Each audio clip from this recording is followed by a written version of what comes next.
नमो अरिहन्ताणं नमो सिद्धाणं नमो आयर्याणं नमो वज्रायाणं नमो Lowe सव्वसाहुणम्। जय जिनेन्द्र। तो आज से हम द्रव्य के रिलेटेड में अपनी चर्चा प्रारंभ करेंगे। द्रव्य क्या है?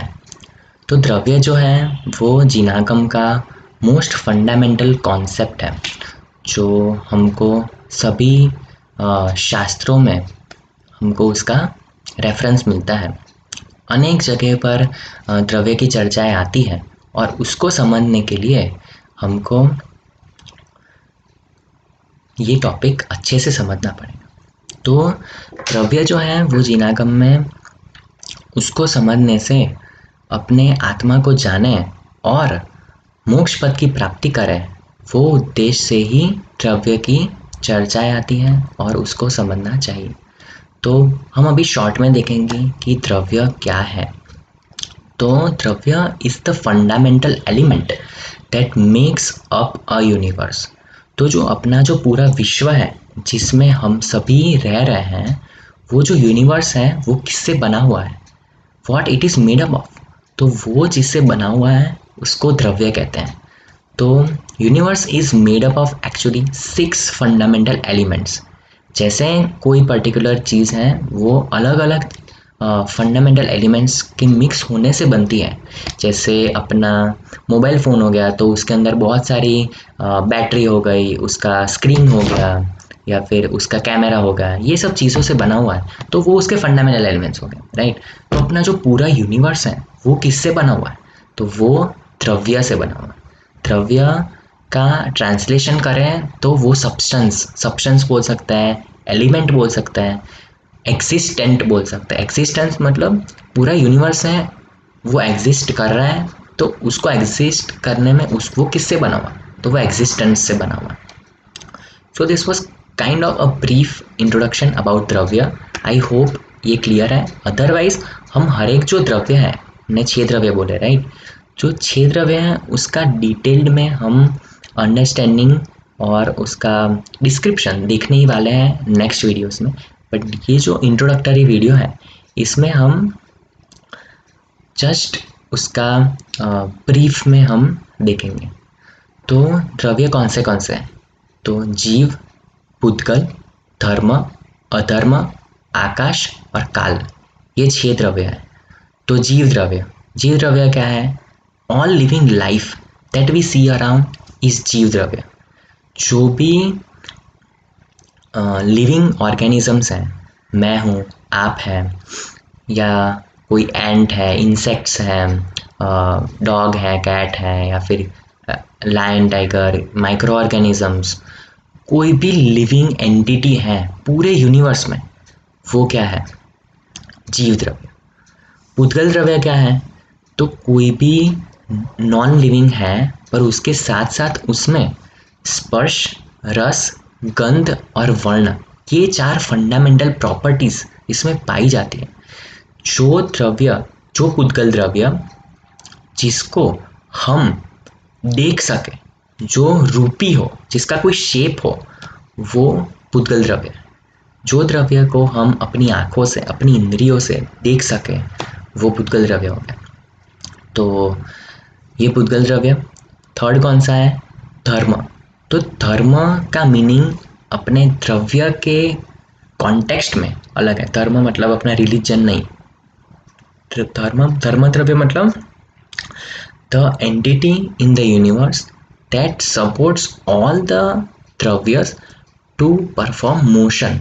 एक जगह से दूसरी जगह पर मूव करने के लिए जो फैक्टर या जो सपोर्ट करता है वो कौन हो गया? धर्म द्रव्य। अधर्म द्रव्य क्या है? जो एक जगह मूविंग जो बॉडी है, कोई भी द्रव्य मूव कर रहा है, मैं मूव कर रहा हूँ और मुझे रुकना है, रेस्ट पोजीशन में आना है, या फिर ऐसा बोलो कि मुझे स्थिर होना है। तो स्थिर होने में निमित्त कौन है? तो अधर्म द्रव्य, राइट। जीव हो गया, पुद्गल, धर्म, अधर्म, आकाश, आकाश द्रव्य माने स्पेस। स्पेस जो है उसका मीनिंग कैसे लेना है कि मैं एक यूनिवर्स की कुछ एरिया कवर करके यहाँ पर बैठा हूँ, और अकेला मैं जीव द्रव्य नहीं, मेरे साथ मेरा शरीर, मेरे साथ ये जो टेबल पर जो लैपटॉप है वो है, फ़ोन है, ये सभी जो पुद्गल द्रव्य है या जीव द्रव्य है, सभी एक यूनिवर्स का एक एरिया कवर करते हैं। अभी जो ये एरिया जो है वो कौन देता है, वो ये जगह कौन दे रहा है यूनिवर्स में हमको रहने के लिए? Who is providing us a space to exist, उसको आकाश द्रव्य या स्पेस एलिमेंट बोल सकते हैं, राइट। और छठा है काल द्रव्य। तो काल द्रव्य क्या है? द द्रव्य, the element that is responsible for the change happening in other द्रव्यस, राइट। तो उसका एक अच्छा सा शॉर्ट एग्जाम्पल के द्वारा अभी एक्सप्लेन कर रहा हूँ। जैसे मैंगो जो है वो पहले when it is green, right, तो बाद में एज टाइम पासिस वो उसका शेप हो गया या फिर उसका कलर स्पेसिफिकली ग्रीन से वो कैसी हो जाएगी, येलो हो जाएगी, और उसको ऐसे ही पड़े रहने दो तो वो सड़ भी जाएगी, it will decay after certain time. तो ये जो चेंज आ रहा है ना, दैट इज ड्यू टू काल द्रव्य। तो काल द्रव्य क्या कर रहा है कि जो भी दूसरे द्रव्य हैं उनमें जो चेंजेस आ रहा है उसमें कौन रिस्पॉन्सिबल है, तो वो काल द्रव्य। जैसे आकाश द्रव्य किस में रिस्पॉन्सिबल था, स्पेस देने में।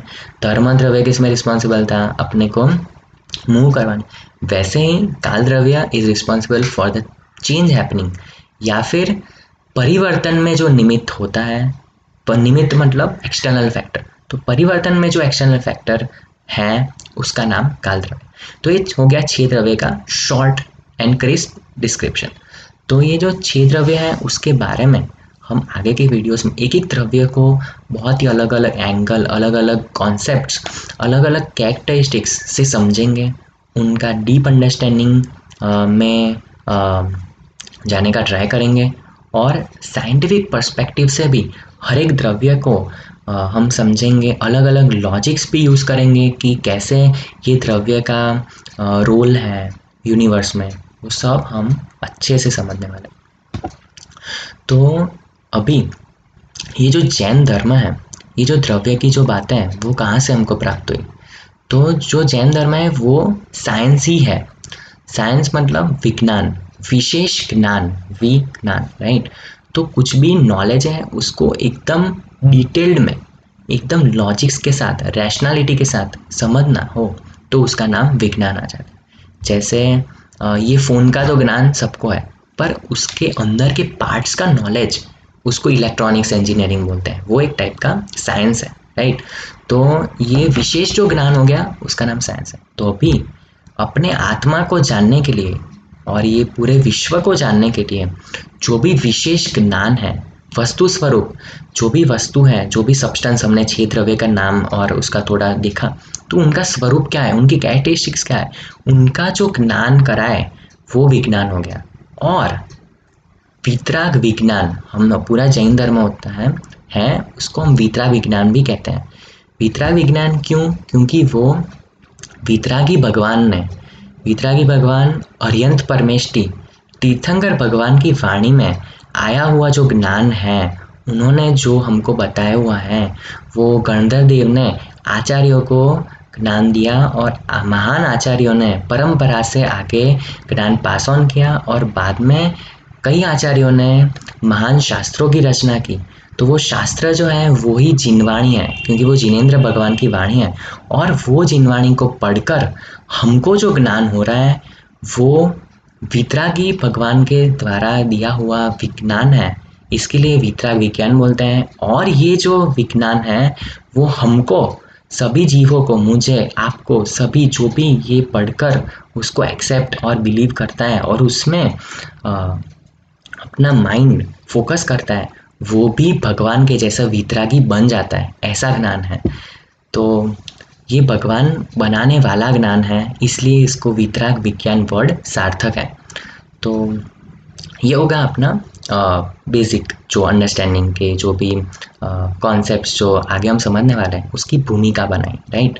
अभी जो क्वेश्चन आता है कि ये जो 6 द्रव्य को समझना है तो हम डिटेल में समझने वाले हैं, तो उसके लिए कुछ प्री रिक्विजिट है क्या, मतलब कुछ पहले से नॉलेज रिक्वायर्ड है तो कि नहीं। ये जो है वो बहुत ही फंडामेंटल टॉपिक है जैनिज्म का।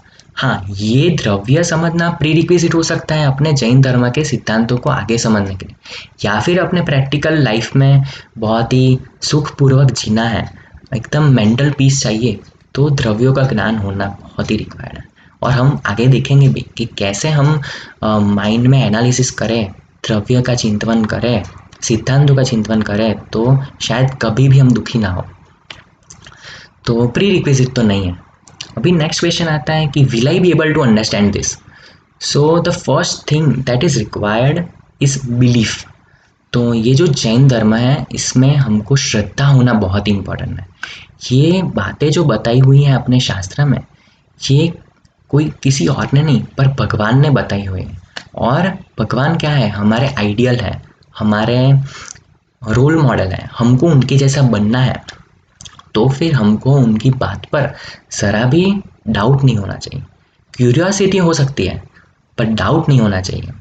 There is a small difference between doubt and curiosity. कि डाउट मतलब शंका, शंका क्या होती है कि मुझे तो ये चीज़ ठीक नहीं लग रही, कि मैं नहीं मानता ये, मुझे उसका ऐसा प्रूफ दो, ऐसा प्रूफ दो, ये शंका हो गई। और क्यूरियोसिटी से किया गया क्वेश्चन कैसा होता है कि ये तो ऐसा है बराबर, पर इसको, ये मुझे तो ऐसा लग रहा था तो ये ऐसा क्यों है, मुझे उसका डिटेल में समझाओ ना। ये टाइप का जो विनयपूर्वक रिस्पेक्टफुल क्वेश्चन करते हैं, because we are respecting the our role model, our ideal, भगवान का हमको बहुत ही अंदर से उनके लिए प्रार्थना है। तो उसके लिए हमको उनके लिए डिसरिस्पेक्टफुल डाउट्स नहीं होने चाहिए। तो बिलीफ बहुत इंपॉर्टेंट है। और बिलीफ्स ऐसे ही नहीं है, ब्लाइंड बिलीफ नहीं है यहाँ पर। जैन धर्म में कहीं भी आपको चमत्कार या फिर उसमें बिलीव करने की बात कभी नहीं आएगी। जैन धर्म में वो ही बात आएगी जिसमें लॉजिक होगा, साइंस होगा, रैशनैलिटी होगी, और जो हम प्रैक्टिकल लाइफ में फील भी कर पाएँ ऐसी ही चीज़ें आएगी, और पूरा सुव्यवस्थित परफेक्ट चीज़ें होंगी। तो उसमें तो कोई डाउट ही नहीं है। और दूसरी एक चीज़ आती है लैंग्वेज।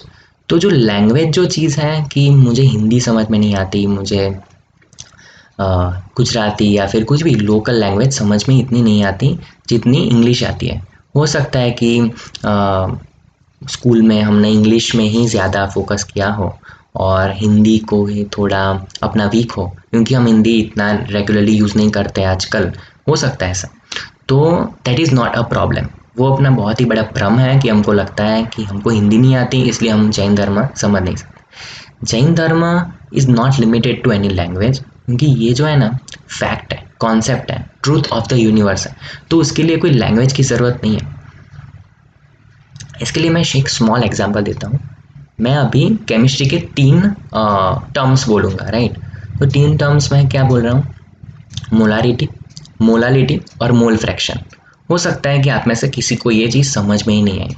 आप इंग्लिश तो जानते हैं पर आपको ये समझ में नहीं आई, बराबर। मैं विलियम शेक्सपियर को भी यहाँ पर बुला के पूछूंगा ये 3 वर्ड्स का मीनिंग, तो वो मुझे ऐसा ही बोलेगा कि ये केमिस्ट्री के साइंस के रिलेटेड डेफिनेशन वाले वर्ड्स हैं। तो मुझे केमिस्ट्री नहीं आती, तो मुझे ये वर्ड्स का मीनिंग पता नहीं है। मुझे इन वर्ड्स की डेफिनेशन बता दो तो शायद मैं उनका मीनिंग कर पाऊँ, ऐसा वो जवाब देगा, बराबर। तो वो क्यों ऐसा बोलेगा, क्योंकि that is not limited to a language.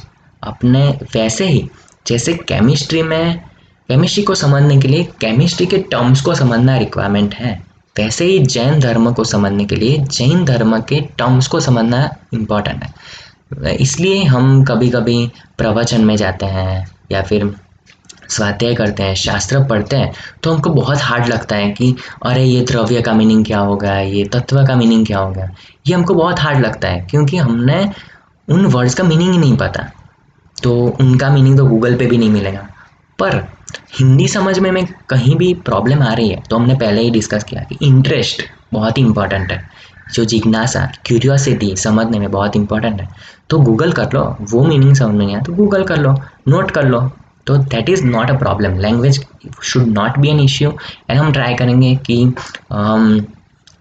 पूरी तरह से उसको अच्छे से समझ पाएँ, ईज़ी लैंग्वेज में हम बातें करें, तो that should never be an issue.